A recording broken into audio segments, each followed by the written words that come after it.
Welcome to In All Things. Here at Loyola University Chicago, we call ourselves a diverse community seeking God in all things. Join us for a series of thought-provoking and engaging conversations with ramblers across many areas of expertise. We hope you can join us in a process of discovery and inspiration as we all expand our perspectives. I'd now like to introduce our host, our Vice President for Mission Integration, Claire Noonan. Hello, everyone, and welcome to In All Things. I'm blessed to have as my guest today Dr. Maria Vidal de Haymes, professor at the School of Social Work at Loyola University Chicago and director of the Center for Immigrant and Refugee Accompaniment. Dr. Vidal de Haymes has been part of the Loyola community since 1992. And her teaching, research, and service have centered on migration, poverty, and economic justice, with a focus on how communities and institutions accompany immigrants and their families. She's led binational collaborations with universities and social service organizations in Mexico and the U.S., building many programs that prepare students to engage migration with both compassion and a commitment to justice. She is a past recipient of Loyola's Faculty Member of the Year Award and has long modeled what it means to live the Jesuit mission in a meaningful way. We are so delighted to have you with us today, Maria. Welcome to the show. Thank you very much for the invitation. I'm happy to be here. It is it is such a thrill to have you here. And I've myself long been an admirer of your work. I've only been at Loyola a couple of years, but we actually knew each other in my first go around at Loyola. And I've had friends who have been worked with you as students in their doctoral research. So really delighted to have this chance to have a little conversation today. Thank you. I remember the first time we worked together, and it was on a migration conference that we were setting up. So yeah, exactly. So as I said in the intro, you've spent many years in your professional life, in your research, and also in your teaching, focused on migration, immigration, and accompaniment of migrants.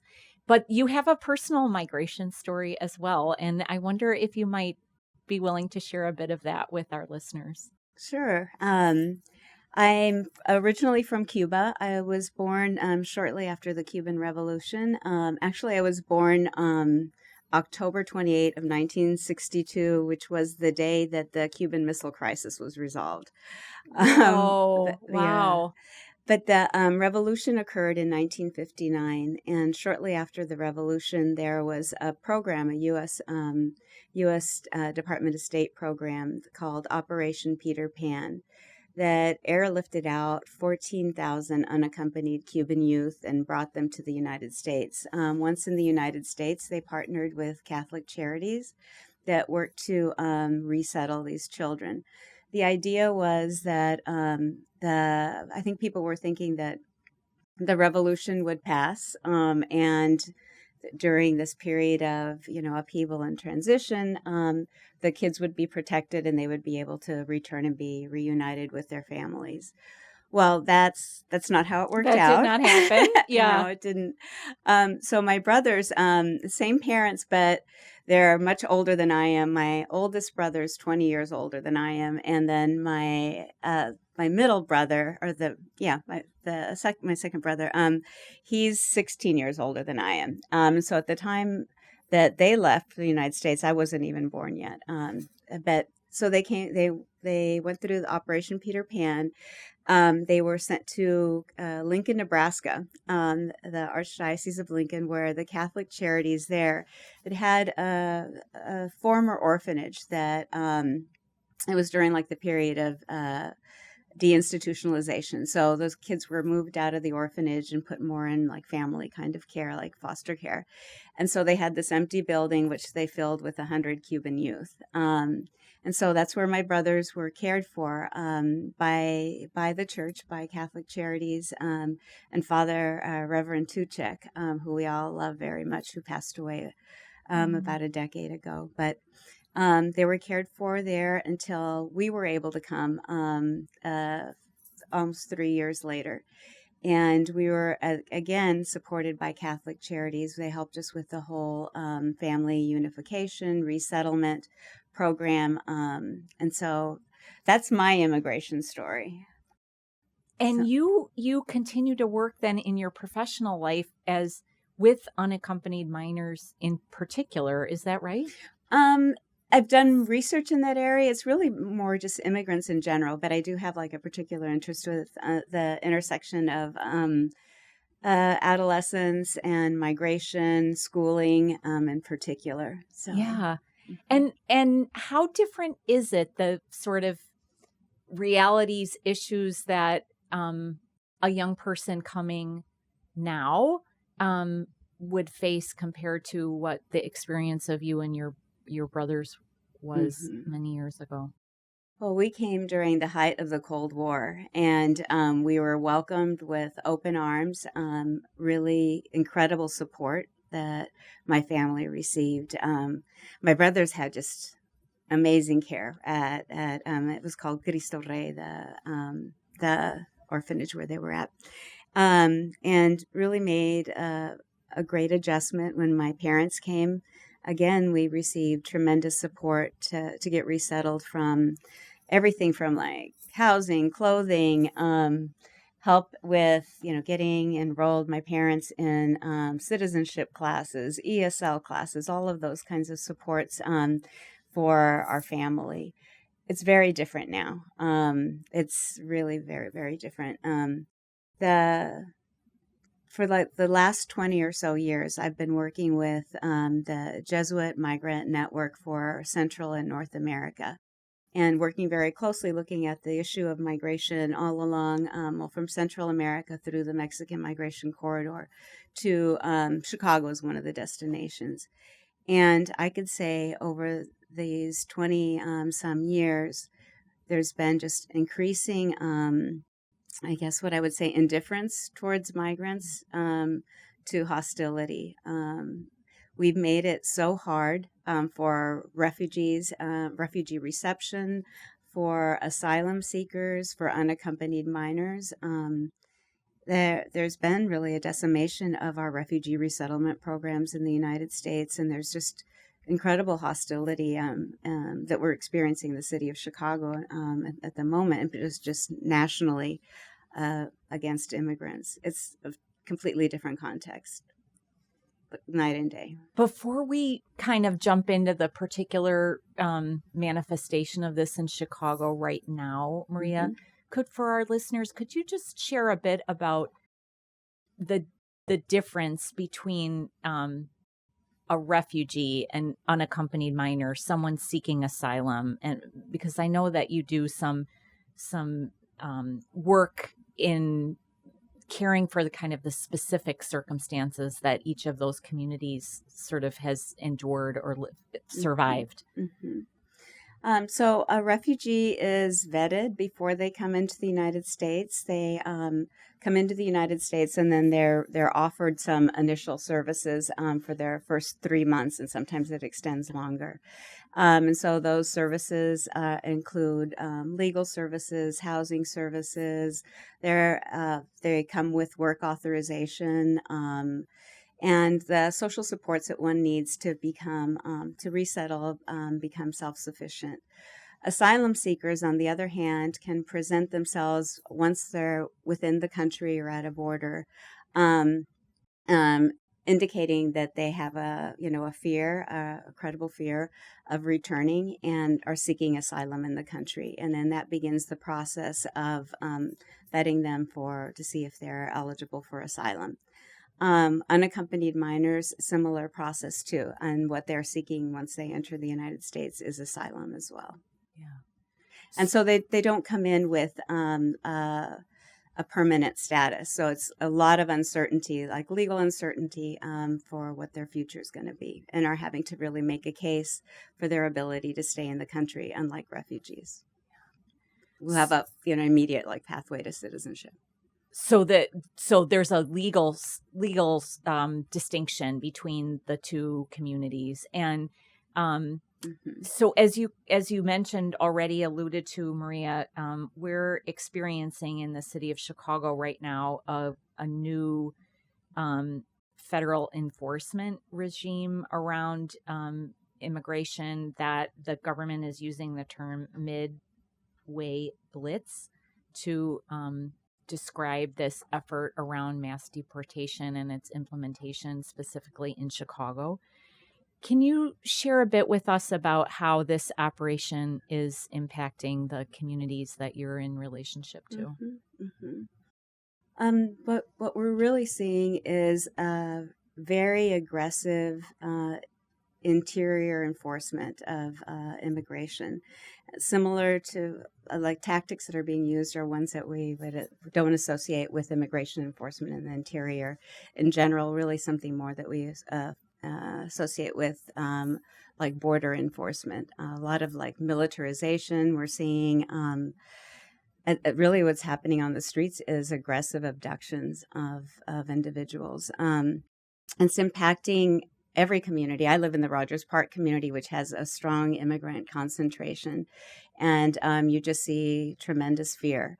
People who are afraid to take their kids to school, to go grocery shopping, attend church. In Rogers Park, there's been enforcement outside of churches as people are leaving after mass has ended.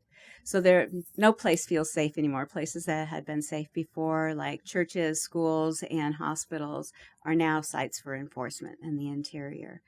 It's impacted I'm thinking now like in my classes, our students are in social work field placements across the city. Some of them are doing school social work, so they're seeing the enforcement occurring at schools. Some are in hospital settings or in social service agencies. We have students who are working at even doing some projects with the various consulates, and they're seeing just tremendous fear where people are not coming in for services just because they're afraid of being targeted and afraid of family separation. Families are having really difficult conversations about emergency planning in the case, if they have children, like in the case of temporary guardianship for their children, what to do in the case if there's family separation due to detention, deportation, having those really difficult conversations. And our students talk about having to work with families to prepare them in that way, prepare them about like knowing what their rights are, sharing toolkits with them on how to do those family preparedness plans for such events. We're seeing a lot of that. And our students are talking about families that they work with that are being impacted, where fathers have been, a couple of students are fathers of children in the schools that they work with have been detained, and they're the sole breadwinner for the family. And so there's the pain of the family separation, the uncertainty and the fear that generates, but then also the loss of income. And now with the federal shutdown, we're seeing families losing other benefits and supports, so that even compounds it worse. Yeah. I also do work with a couple of different organizations. Like one is the Pastoral Migratoria of the Archdiocese of Chicago, and now it's national, and it's a migrant to migrant ministry. And one of the things that they're seeing is just incredible anxiety, stress, and really mental health concerns. And so a few years ago, they started doing, it's like a migrant to migrant ministry that does social emotional support for migrant women. And the women have been coming for those groups. And now one of the things that they're talking about is they may need to pivot to online, even though they're unsure if that's even secure, because the women are living in terror and needing the support even more, but now not being able to access it because of the consequences it may bring to leave one's house.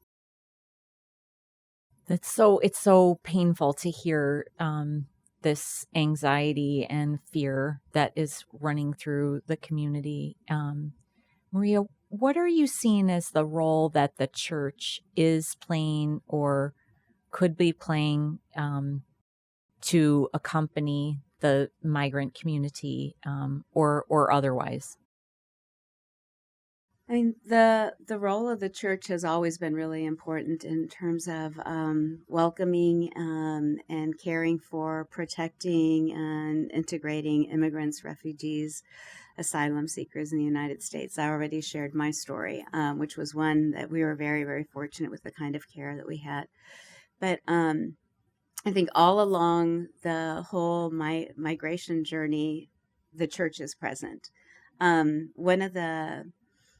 of the organizations that I mentioned that I work with, Jesuit Migrant Services for North and Central America, they're present in communities of origin, working with the family members that are left behind, trying to provide support, working on issues of like the drivers of migration, trying to develop local development projects that can maybe provide the income for families so that they don't find themselves in the position to have to migrate.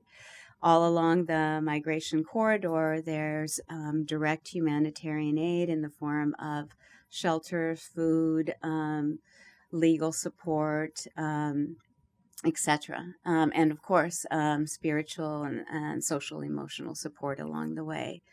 At the border, again, there's support as people are trying to, well, now making decisions on, if the U.S. was their destination, seeing that is becoming really not a viable option for most folks, that deciding if they're going to stay in place in Mexico, then the process of resettlement there, the process of seeking asylum there.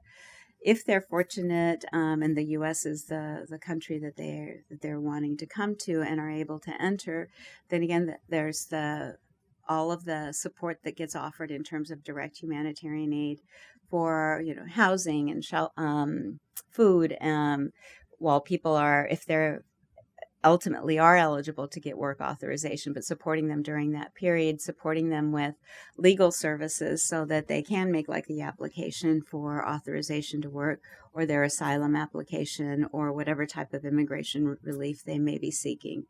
For immigrants that I've been talking about, like, newly arrived immigrants, but for immigrants who've been here a long time, helping people, if it's possible for them to seek some kind of immigration relief.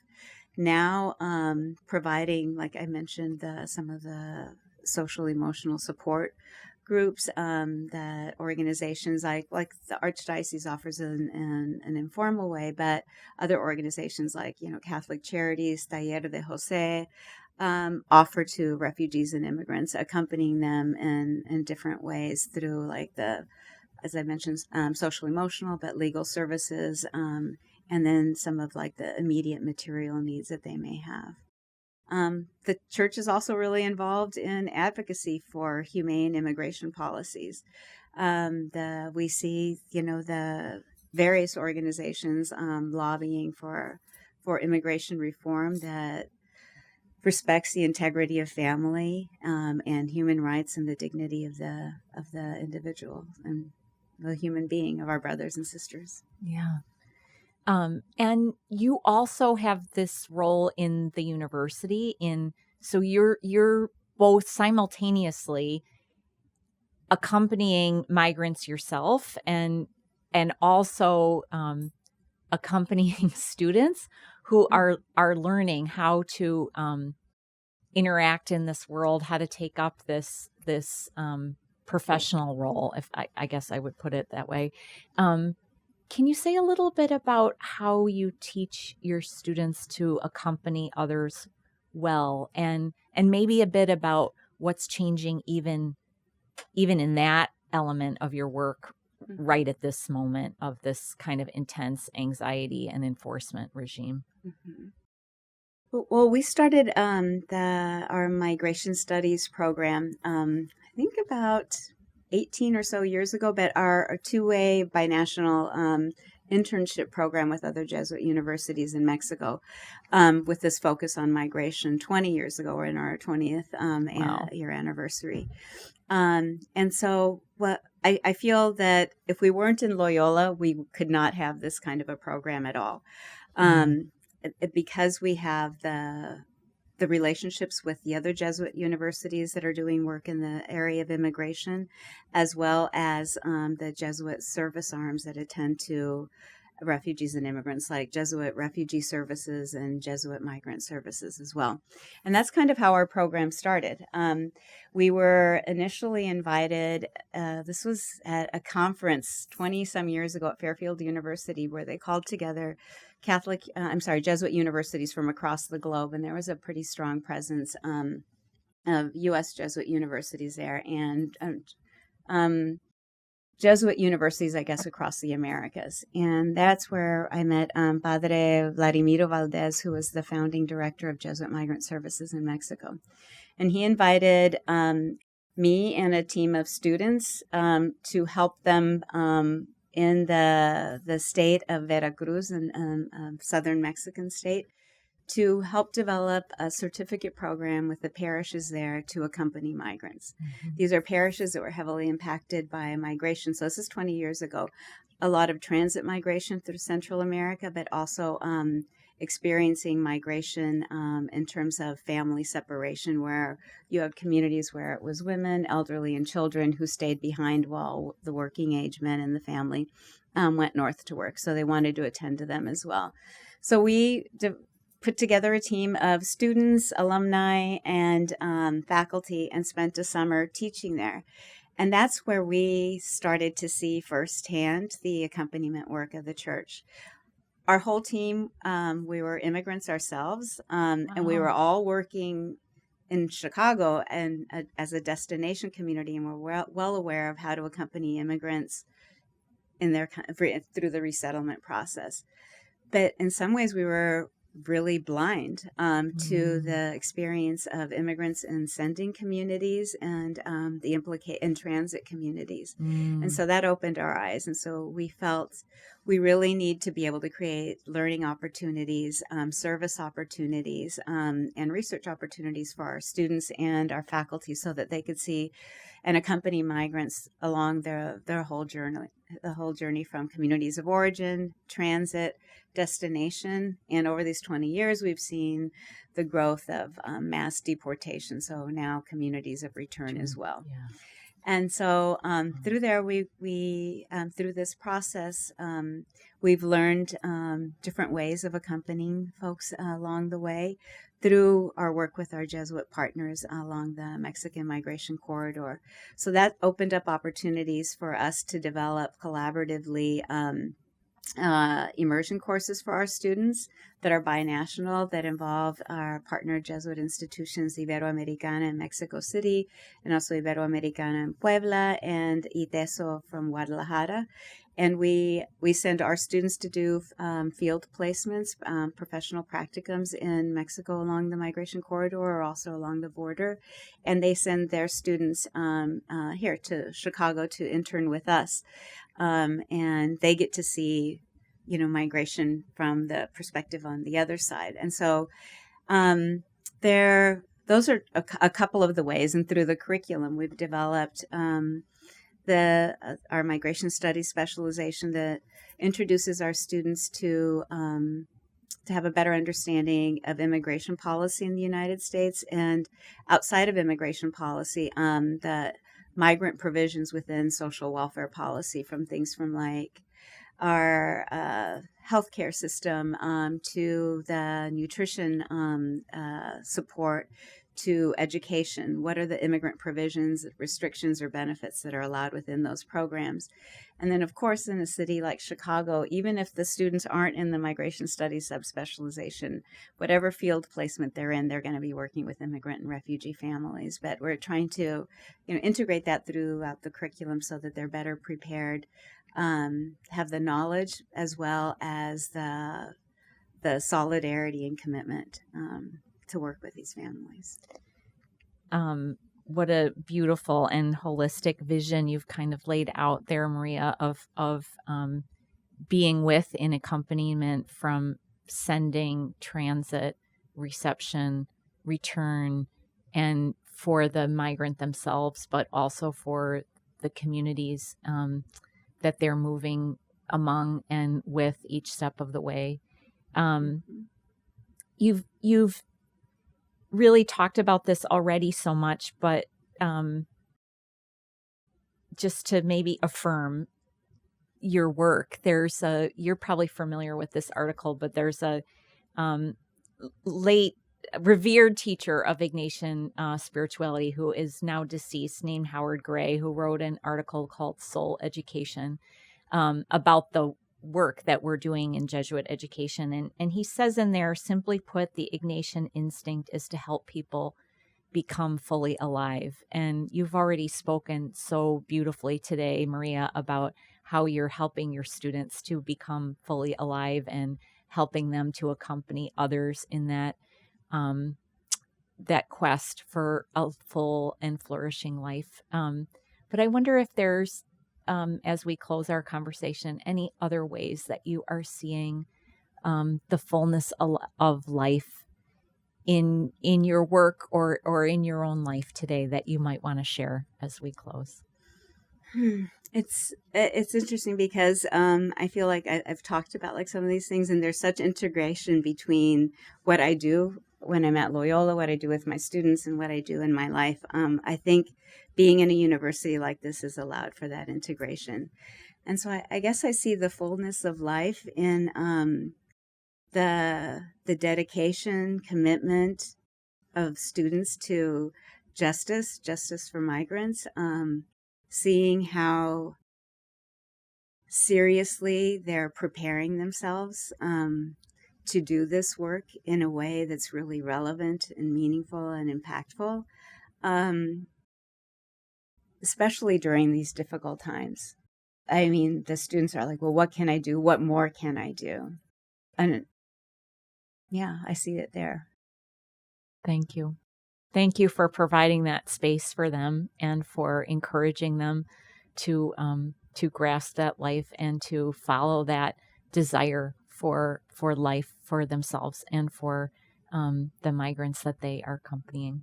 Oh, well, thank you. I'm grateful to have the opportunity to work with the students, to be in a context of an institution like Loyola, and the whole Jesuit network that allows for that kind of work and being in relationship and accompaniment with migrants.